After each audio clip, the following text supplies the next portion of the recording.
خوتي خواتاتي مساء الخير عليكم اهلا وسهلا مرحبا بكم يا جماعه الخير زول الفلاون. J'espère que vous allez bien, j'espère que vous vous portez bien et j'espère que vous tenez le coup notamment, et j'espère que sur le plan vous arrivez à préserver votre morale face aux difficultés quotidiennes de ce pays qui est notre chère Algérie, qui souffre de plusieurs anomalies, irrégularités à cause de sa mauvaise gouvernance. Justement, un sujet, je vous ai toujours promis d'en parler, on va en parler. Les coupures d'internet, les coupures délibérées d'internet pour les épreuves du baccalauréat.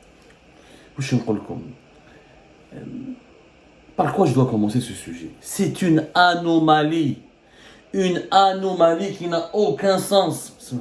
Une anomalie, mais je suis une anomalie. Ça relève de la psychiatrie. Alors, il n'y a que 3 pays qui coupent Internet pour assurer ou surveiller le bon déroulement de certains examens. L'Algérie, la Syrie et le Soudan. Voilà la catégorie des pays à laquelle nous appartenons. La Syrie, elle est belle comme Moustrafia, vous connaissez, c'est un pays en ruine, guerre civile, dictature, un pays totalement détruit par la folie de ses dirigeants. Bachar al-Assad ou Jma'atou, et c'est un pays qui échappe carrément au contrôle des Syriens. Il est devenu un vassal de la Syrie, une partie, il a été vassalisé par la Russie et l'Iran, et régulièrement il est pris pour cible par l'Arabie Saoudite et les États-Unis d'Amérique, l'Occident et d'autres puissances. C'est un échiquier international. Le Soudan, pays divisé en guerre civile maintenant cette année, depuis plusieurs semaines, à des affrontements, plusieurs factions de l'armée soudanaise. Il y a une échauffe les pays auxquels nous ressemblons. Comment peut-on imaginer que ce soit logique de couper Internet pour des épreuves du bac? En Algérie, officiellement, il y a presque 720 000 candidats au baccalauréat. Plus de 720 000 entre les candidats libres qui sont presque 18 000 et quelques, contre 720 000 en tout. 18 000 et quelques candidats libres ou 718 000 candidats qui sont scolarisés dans les lycées, etc., et qui passent les épreuves du bac. Comment pour 700 000 et quelques personnes, on va bloquer un pays de 45 millions d'habitants? Quand on coupe Internet, on isole le pays du reste du monde. Aujourd'hui, Internet, c'est plus que l'électricité, c'est plus que le gaz de ville, c'est pratiquement comme l'eau courante. C'est l'eau courante d'une économie d'un pays, c'est l'eau courante d'un pays tout court. C'est ce qui assure les échanges économiques et les échanges du pays avec le reste du monde. Pendant pratiquement une semaine, ça a commencé depuis le dimanche dernier à Hadaya jusqu'à la fin de semaine, depuis le dimanche à Hadaya 11 juin jusqu'à pratiquement jeudi ou le 15 juin, toute une semaine où tout le pays sera paralysé. Les entreprises ne pourront pas travailler, les utilisateurs des réseaux sociaux ne pourront pas travailler, on peut pas avoir, parce que normalement, dans l'esprit de cet dispositif, c'est la restriction aux réseaux sociaux. Les WhatsApp, les messages, etc., les Facebook, Twitter, etc. Mais finalement, en Algérie, on coupe pratiquement tout. On n'arrive même pas à envoyer un mail, on n'arrive même pas à entrer sur Internet. Ça n'a aucun sens. Il n'y a aucune justification rationnelle, comme les apart 3 pays au monde, qui sont des dictatures ravagées par la guerre civile et par le sous-développement et par l'instabilité et l'insécurité. Aucun autre pays ne le fait. Il y a d'autres pays qui coupent Internet. En 2022, par exemple, il y a un rapport mondial réalisé par un collectif d'experts en cybersécurité et de militants parce qu'aujourd'hui, on a des militants des droits de l'homme, mais on considère que le droit de se connecter à Internet, de surfer sur Internet, d'utiliser Internet pour ses besoins personnels fait partie des droits de l'homme. Ça fait partie. On parle de liberté numérique. En 2022, il y a des pays qui ont coupé Internet. Lesquels? Cuba, l'Iran, la Birmanie, le Tchad, le Congo, le Niger, l'Ouganda. Mais c'était toujours lorsqu'il y a eu des crises politiques, pour des élections présidentielles par exemple, ou là pour des troubles, lorsqu'il y a des troubles publics et politiques qui m'appellent en Iran, ou là au Pakistan. Donc c'est des pays qui sont en crise. L'Algérie, il n'y a pas de crise. Hirak s'est arrêté, même pendant le Hirak, on n'a pas coupé Internet, et on a coupé Internet pendant le bac. Illogique. Je dis bien que c'est illogique et c'est irrationnel. Vous savez combien ça va nous coûter? Ça nous coûte plus de 300 millions de dollars de pertes. Une semaine de pertes pour les abonnés. On a plus de 30 millions d'abonnés pour les utilisateurs de téléphonie mobile. Avec plus de 3 millions, presque 4 millions de personnes qui utilisent la DSL. Avec des entreprises, avec des commerçants, avec des administrations qui n'arrivent plus à travailler. Il y a des administrations qui sont paralysées, il y a des banques qui sont paralysées. Alors, des fois, dans ce dispositif, on promet aux entreprises de leur laisser l'accès à Internet, on leur coupe que les réseaux sociaux, ce qui n'est pas vrai, il y a de grosses perturbations. C'est des pertes de plus de 300 millions de dollars pour l'ensemble de l'économie algérienne et de l'Algérie. Les réseaux sociaux, c'est pas fait que pour draguer, c'est pas fait que pour tricher. Il y a des commerçants qui utilisent les réseaux sociaux pour vendre leurs produits. Il y a des entreprises qui utilisent les réseaux sociaux pour la promotion de leurs produits. Il y a pour la recherche de clients. On a besoin d'Internet pour faire des virements. On a besoin d'Internet pour envoyer, échanger avec ses clients, là, avec ses fournisseurs. Internet aujourd'hui, je ne vais pas faire une émission pour... Vous savez à quoi ça sert Internet? Ça ne sert pas qu'à regarder des vidéos sur YouTube, ou qu'à draguer, ou à utiliser Facebook Messenger, ou qu'à tricher. Il faut à apprendre, à télécharger des documents, à envoyer des documents, à échanger avec le reste du monde, à faire des transactions économiques. 300 millions de dollars de pertes au minima. Au minima. Pour un bac dont la qualité intrinsèque, pédagogiquement parlant, elle est quasiment nulle. Le bac algérien, c'est parmi les plus mal classés au monde. Le système éducatif algérien, il est dans une situation chaotique, catastrophique.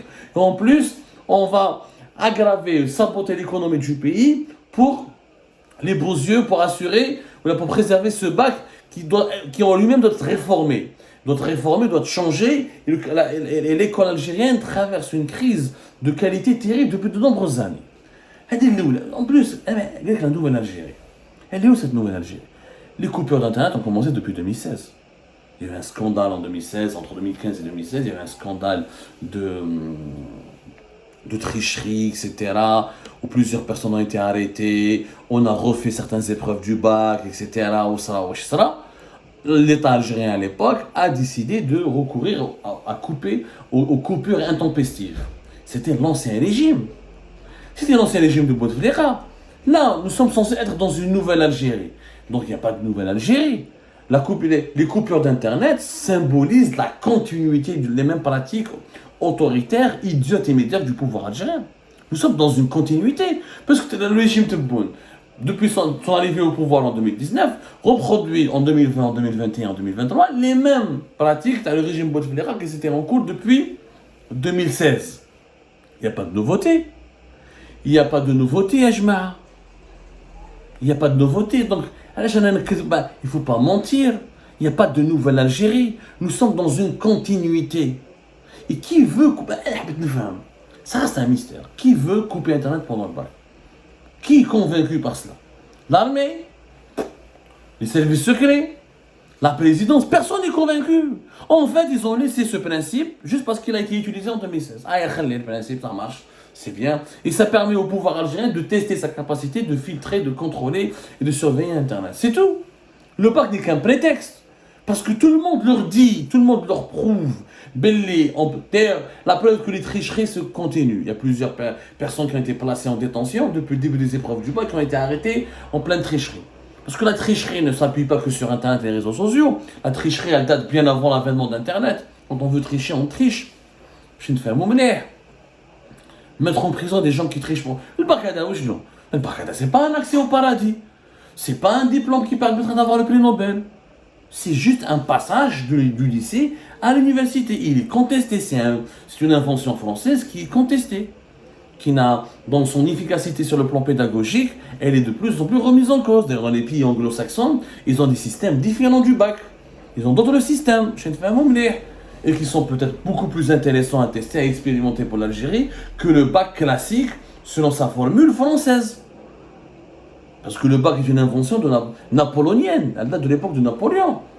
Donc nous avons reproduit un exemple français où on lui accorde une valeur suprême, mais ça n'a pas d'explication.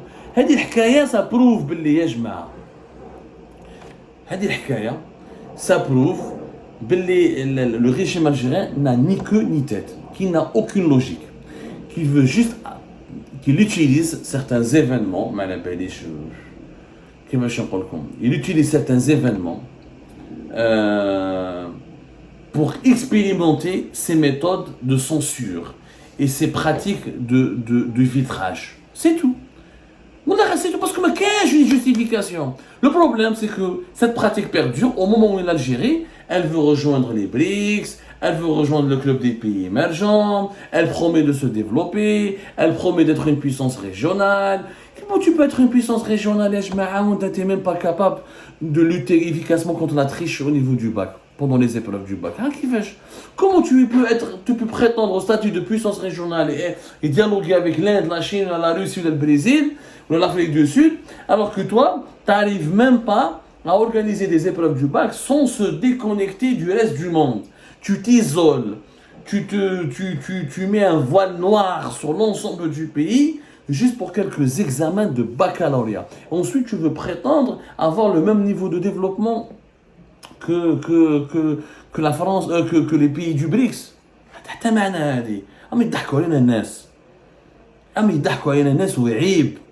Et encore une fois, cela prouve, les coupures d'internet prouvent qu'il y a une continuité, que le système algérien n'a pas changé, qu'il a juste aggravé son délire autoritaire, qu'il a développé encore davantage ses pratiques autoritaires, mais qui n'a pas foncièrement changé.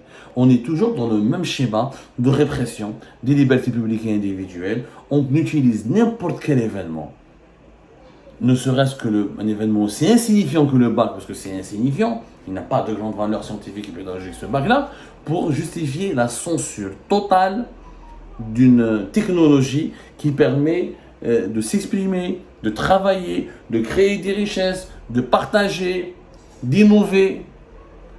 C'est la véritable nature du régime algérien.